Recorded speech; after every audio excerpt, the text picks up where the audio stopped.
The Little Prince. Chapter 15. The sixth planet was 10 times larger than the last one. It was inhabited by an old gentleman who wrote voluminous books. "Oh, look! Here is an explorer," he exclaimed to himself when he saw the little prince coming.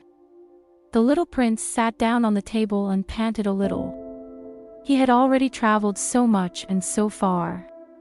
"Where do you come from?" the old gentleman said to him. "What is that big book?" said the little prince. "What are you doing?"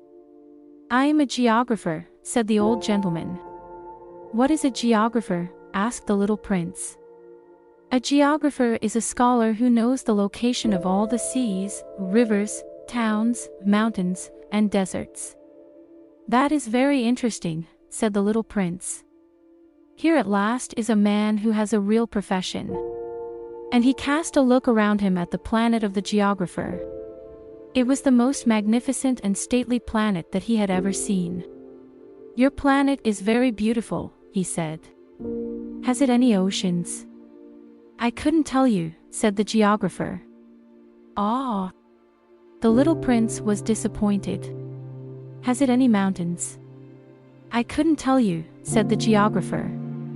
"And towns, and rivers, and deserts?" "I couldn't tell you that either." "But you are a geographer." "Exactly," the geographer said. "But I am not an explorer. I haven't a single explorer on my planet. It is not the geographer who goes out to count the towns, the rivers, the mountains, the seas, the oceans, and the deserts. The geographer is much too important to go loafing about. He does not leave his desk. But he receives the explorers in his study.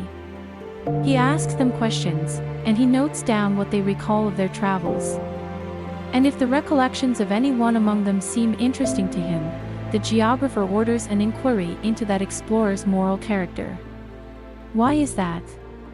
Because an explorer who told lies would bring disaster on the books of the geographer. So would an explorer who drank too much. Why is that? Asked the little prince. Because intoxicated men see double. Then the geographer would note down 2 mountains in a place where there was only one. "I know someone," said the little prince, "who would make a bad explorer." "That is possible." Then, when the moral character of the explorer is shown to be good, an inquiry is ordered into his discovery. One goes to see it. No. That would be too complicated. But one requires the explorer to furnish proofs. For example, if the discovery in question is that of a large mountain, one requires that large stones be brought back from it. The geographer was suddenly stirred to excitement. "But you come from far away. You are an explorer. You shall describe your planet to me."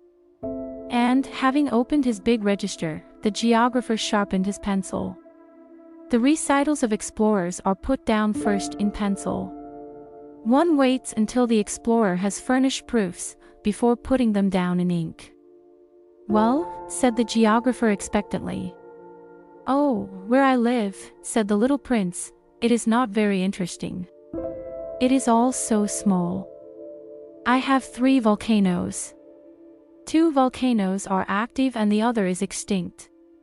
But one never knows." "One never knows," said the geographer.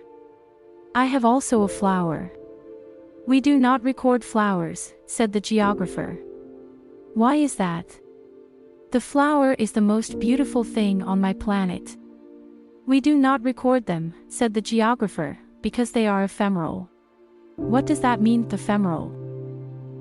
"Geographies," said the geographer, "are the books which, of all books, are most concerned with matters of consequence. They never become old-fashioned. It is very rarely that a mountain changes its position. It is very rarely that an ocean empties itself of its waters. We write of eternal things. But extinct volcanoes may come to life again," the little prince interrupted. "What does that mean, ephemeral?"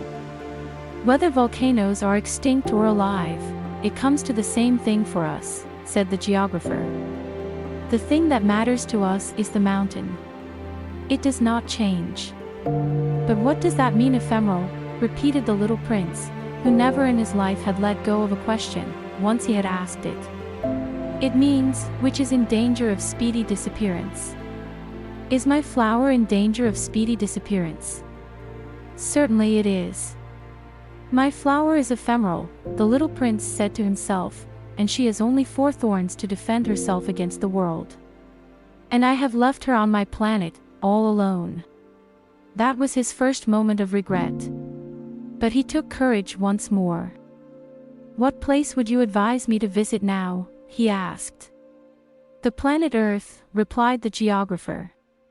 It has a good reputation. And the little prince went away, thinking of his flower. Congratulations on reaching the 15th week.